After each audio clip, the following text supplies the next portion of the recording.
लूहा के मारे डोलाता कमर में देख के तो और ब्यूटी हम ट्रेन हो जाता है में लूहा के मारे डोलाता कमर में देख के तो और ब्यूटी हम ट्रेन हो जाता है में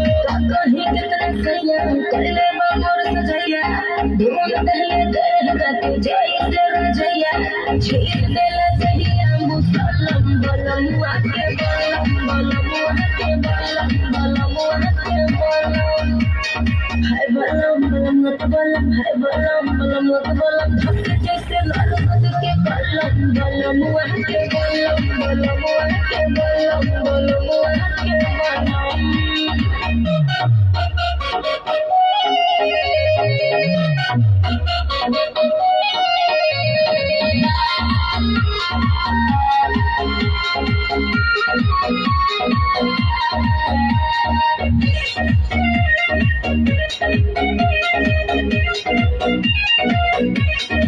घुटा उठावते ही जिया पगाड़ी लड़ हो गई हम पानी पानी ऐसन रफ्तार बढ़ बुझला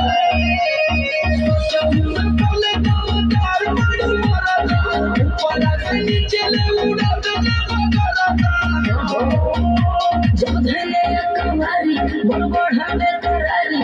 लसर फसर करे लागल देह से साड़ी गरम रहे खाते मुर्ग मुसलम बलम आके बलम आके बलम हाय बलम बलम मत बलम हाय बलम मत बलम धक्के जैसे नरक के बलम आके बलम आके बलम आके बलम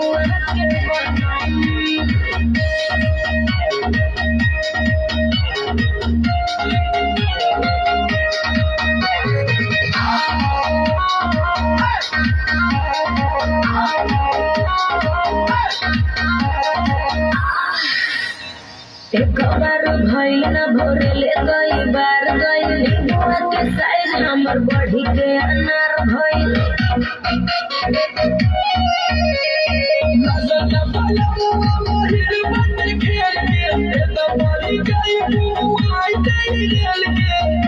बड़े बड़े संछका हमर अलग धागा हवे मोर हमर ओही के पक्का काम नहीं करे दोनों मन हम बलम आके